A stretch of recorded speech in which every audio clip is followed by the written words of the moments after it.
जय श्री कृष्णा।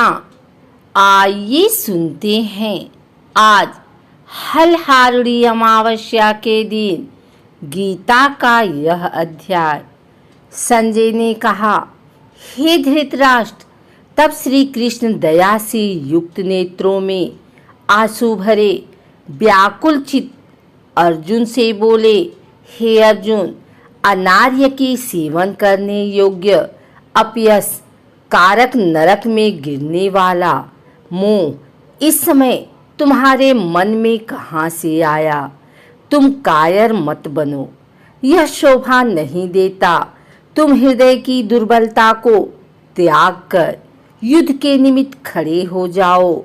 अर्जुन ने कहा, हे मधुसूदन, मैं रण में पूज्य भीष्म और द्रोणाचार्य के ऊपर बाण प्रहार कर कैसे युद्ध करूं? इस लोक में महात्मा गुरुजनों को न मारकर भीख मांगकर भोजन करना उत्तम है, और अर्थ की कामना के लिए तो गुरुजनों को मारकर उनके रक्त से सने भोगों को भोगूंगा। हम नहीं जानते कि संग्राम में हम दोनों में कौन जीतेगा। यदि हम जीत भी ले तो भी जिनको मार करके हम जीवित रहना नहीं चाहते, वही धृतराष्ट्र का पुत्र हमारे सामने प्रस्तुत है। दीनता से मेरी स्वाभाविक वृत्ति नष्ट हो गई है और धर्म के विषय में मेरा चित्त मोहित हो गया है। मैं आपसे पूछता हूँ, जिससे निश्चय करके मेरा भला हो, वह मुझे समझकर कहिए, क्योंकि मैं आपका शिष्य हूँ और आपकी शरण हूँ। मुझे ज्ञान शिक्षा दीजिए। मुझे पृथ्वी का निष्कंटक राज्य मिल जाए और देवताओं का भी आधिपत्य मिल जाए तो भी ऐसा कोई उपाय नहीं देखता कि जो मेरी इंद्रियों को सूखने वाले शोक को दूर करे। हे गोविंद, मैं युद्ध नहीं करूंगा। यह कहकर अर्जुन चुप हो गए। संजय बोले, हे राजन, दोनों सेनाओं के मध्य में खिन्न होकर अर्जुन बैठे भगवान श्री कृष्ण से ये वचन कह रहे हैं, हे अर्जुन, जिसके लिए शोक नहीं करना चाहिए तू उसके लिए शोक करता है, और पंडितों के वचन तो कहता है, परंतु पंडित लोग न मारो का सोच करते हैं न जीवितों का। यह बात असंभव है कि मैं पहले न था, तुम भी न थे और राजा भी न थे और इसके बाद भी नहीं रहेंगे। जैसे देहधारियों को इस देह की लड़कपन, जवानी, बुढ़ापा ये अवस्था होती है, तैसे मृत्यु के बाद दूसरी देह भी प्राप्त नहीं होती है। इसलिए पंडित लोग मोह को प्राप्त नहीं होते हैं। इंद्रिय का शब्दादि विषयों से संयोग जाड़ा, गर्मी आदि सुख दुख को देने वाला है। आने जाने वाले और नाशवान जानकर सहन करो। हे नरश्रेष्ठ, सुख दुख को सामान मानने पुरुष को ये बाहर पदार्थ क्लेश नहीं देते। वह मोक्ष पाने का अधिकारी है। वस्तु का तो अस्तित्व नहीं है और सत का अभाव नहीं है। इस प्रकार इन दोनों को ही तत्वज्ञानी पुरुषों ने देखा है, जिससे यह सारा संसार व्याप्त है। उसका विनाश करने में कोई समर्थ नहीं है। इस अविनाशी, अचित्य और नित्य जीवात्मा का ये सब शरीर नाशवान है। अतएव हे भारत, तुम युद्ध करो। जो पुरुष इस आत्मा को मरने वाला तथा जो मारने वाला मानते हैं, वे दोनों ही ज्ञानी नहीं हैं, क्योंकि यह आत्मा न मारता है न मरता है। आत्मा न कभी जन्मती है, न इसकी मृत्यु होती है, न कभी जन्मे थे न मरेंगे। यह अजन्मा, नित्य, कभी न घटने बढ़ने वाली और सनातन है। नष्ट होने पर भी वह नाश को प्राप्त नहीं होता। जो पुरुष इस आत्मा को नित्य अविनाशी, निविराकर और अजन्मा जानता है, वह किसको घात करावेगा और किसको मारेगा। जिस प्रकार मनुष्य पुराने वस्त्र को फेंककर नया वस्त्र ग्रहण करता है, उसी प्रकार आत्मा पुरानी देह छोड़कर नई देह धारण करती है। आत्मा को शस्त्र नहीं काट सकते हैं और अग्नि नहीं जला सकती है। जल भिगो नहीं सकता, यह न जल सकती है, न भीग सकती है, न गल सकती है, न सूख सकती है। यह अविनाशी, सर्वव्यापी, स्थिर, अचल और सनातन है। यह इंद्रियों से जाना नहीं जा सकता। यह कल्पना से परे है और इसमें हेर फेर नहीं हो सकता। इसलिए इसे ऐसा जनता हुआ तुम्हें शोक करना उचित नहीं है। हे महाभाव, यदि तुम इस आत्मा को नित्य जन्म लेने वाले और नित्य मरने वाले मानते हो, तो भी तुमको शोक नहीं करना चाहिए, क्योंकि जो जन्मा उसकी मृत्यु और जिसकी मृत्यु हुई है उसका जन्म निश्चय है। अतएव और बात अनिवार्य है, उसके लिए सोच करना व्यर्थ है। जन्म लेने से पहले क्या था किसी को मालूम नहीं। मध्य में कुछ प्रकट होता है, फिर मरने के पीछे क्या होगा कोई नहीं जानता। ऐसी दशा में किस बात का सोच करना तुमको उचित है। कोई मनुष्य तो इस आत्मा को आश्चर्य से देखते हैं। आश्चर्यत वर्णन करना है तो आश्चर्यत मानकर सुनता है, परंतु कोई देख कह सुनकर भी भली प्रकार जानता सबके शरीर में यह आत्मा नित्य अविनाशी कारण सब प्राणियों के विषय में तुमको सोच करना उचित नहीं। अपने धर्म को भी सोचकर तुमको धड़कना उचित नहीं है, क्योंकि क्षत्रिय को धर्म पूर्वक युद्ध से और कुछ भला करने वाला नहीं है। हे प्राण, बिना इच्छा किए स्वर्ग का द्वार रूप यह युद्ध तुमको स्वतः प्राप्त हुआ है। ऐसा शुभ अवसर भाग्यवान क्षत्रियों को ही मिलता है। यदि तुम अपने धर्म अनुसार इस संग्राम को नकारोगे तो अपना धर्म और बड़ाई खो बैठोगे। सब लोग सदा तुम्हारी अपकीर्ति करेंगे और प्रतिष्ठा वाले पुरुषों के लिए अपयश का होना मृत्यु से भी बढ़कर है। ये महारथी समझेंगे कि अर्जुन डरकर संग्राम से हट गया और अब तक जो लोग तुम्हारा मान करते थे वे अपयश करने लगेंगे। शत्रु लोग तुम्हारे पराक्रम की निंदा करते हुए अनेक प्रकार के दुर्वचन कहेंगे। इससे बढ़कर दुख तुमको क्या होगा।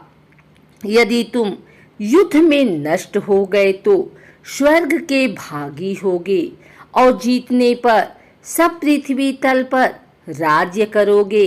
इसलिए युद्ध के निर्मित दृढ़ प्रतिज्ञा होकर खड़े हो जाओ। सुख दुख, लोभ हानि, जय पराजय, इनको समान समझकर युद्ध के लिए तैयार हो। ऐसा करने से तुम पाप को प्राप्त नहीं होगे। हे पार्थ, यदि ज्ञान, उपदेश, योग के विषय में तुझे कहा गया, अब निष्काम कर्म योग के विषय में सुनो। जिस ज्ञान को पाकर कर्म बंधन से तेरी मुक्ति होगी। कर्मयोग मार्ग में एक बार प्रारंभ किए कर्म का नाश नहीं होता और विघ्न पड़ने पर भी शुभ फल देता है और इस कर्म का केवल प्रारंभ ही सनातन के भय से छुड़ाकर पूर्ण ब्रह्म को प्राप्त करता है। निश्चय करने वाली बुद्धि इस निष्काम कर्म में एक ही है और कामना वाले पुरुषों की बुद्धि एकाग्र नहीं रहती, उनकी शाखा प्रशाखा होती है। ऐसी दशा में मनुष्य संदेह में रह जाता है। हे अर्जुन, अज्ञानी उस पुसी पतावाड़ी को स्वर्ग सुख से बढ़कर कुछ नहीं समझते। स्वर्ग सुख को ही जो उत्तम पुरुषार्थ समझते हैं, उनको कामनाओं से चित्त व्याकुल होने के कारण निश्चयात्मक बुद्धि मोक्ष साधन की नहीं उत्पन्न होती। कारण यह है कि उनका चित्त भोगादि में सदैव निमग्न रहता है।